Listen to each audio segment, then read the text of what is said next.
Selamat pagi, perkenalkan nama saya Teresia Natania Handayani dengan NIM 8020190343 dari kelas 01 PT 5.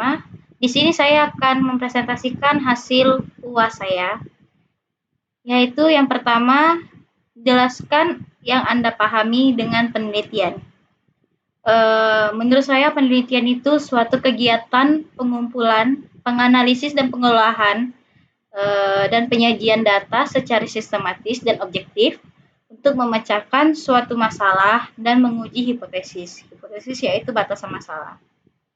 Yang kedua yaitu jelaskan tentang penelitian. Apakah semua masalah dapat diangkat menjadi penelitian? Menurut saya, semua masalah dapat diangkat menjadi penelitian. Karena masalah itu berhubungan dengan kesenjangan.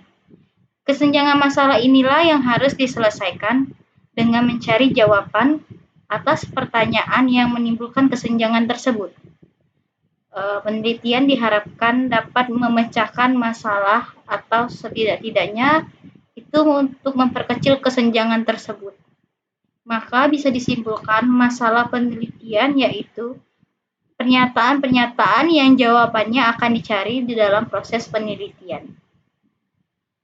Yang ketiga, jelaskan perbedaan topik dan judul penelitian, serta jelaskan langkah-langkah yang dilakukan dalam menentukan topik penelitian. Topik penelitian itu ya gambaran umum dari sebuah penelitian. Topik itu bersifat lebih umum dan jangkauannya lebih luas. Satu topik bisa digunakan di beberapa judul, sedangkan judul itu sebuah gambaran yang sudah spesifikasi dan detail. Jadi satu judul itu pasti lebih rinci penjabarannya. Langkah-langkah dalam menentukan topik. Yaitu yang pertama, kita harus menyesuaikan dengan bidang kita. Jadi kita harus tahu mengukur kemampuan kita. Misalkan kita mampu di bidang data mining, jadi kita memaksimalkan itu mengambil bidang di data mining. Yang kedua yaitu memastikan tujuannya.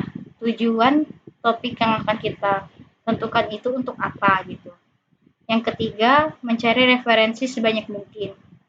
Sekarang kan kita kan teknologi sudah canggih, jadi kita bisa mendapatkan referensi di mana saja.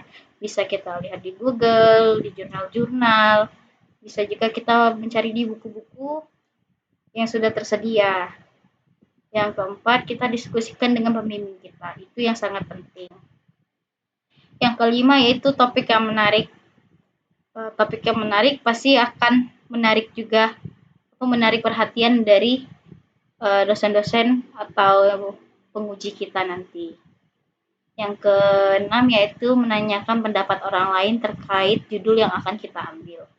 Yang ketujuh yaitu dapat dijangkau. Istilahnya dapat dijangkau itu tuh kita bisa menyelesaikan sampai akhir gitu. Jadi kan terkadang kita sudah menentukan topik ini, tapi kita nggak ada melihat lagi untuk sampai keselesaiannya itu dapat kita jangkau atau enggak gitu.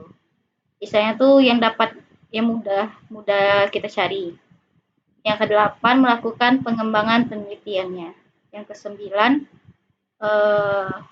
memilih yang topik yang lebih banyak manfaatnya.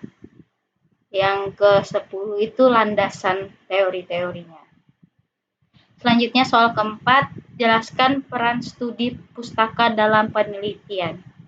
Studi pustaka itu sangat penting karena dengan melakukan kegiatan ini, hubungan antara masalah, penelitian yang relevan, dan teori akan menjadi lebih jelas.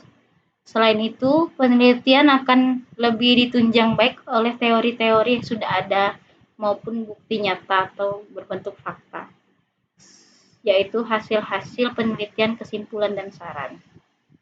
Yang soal kelima, jelaskan peran data dalam penelitian. Peran data itu berfungsi sebagai alat hipotesis atau alat bukti atas pernyataan penelitian yang kita buat. Yang kedua itu peran data Kualitas data sangat menentukan kualitas hasil penelitian. Artinya, hasil penelitian sangat tergantung pada kualitas data yang berhasil. Belum tentu hasil penelitian juga akan baik. Hasil penelitian selain dipengaruhi oleh kualitas data yang berhasil, dikumpulkan juga dipengaruhi oleh ketepatan dan keakuratan analisis yang akan kita lakukan. Kualitas data tergantung pada kualitas dari instrumen yang digunakan untuk mengumpulkan data. Sekian presentasi dari saya. Saya ucapkan terima kasih.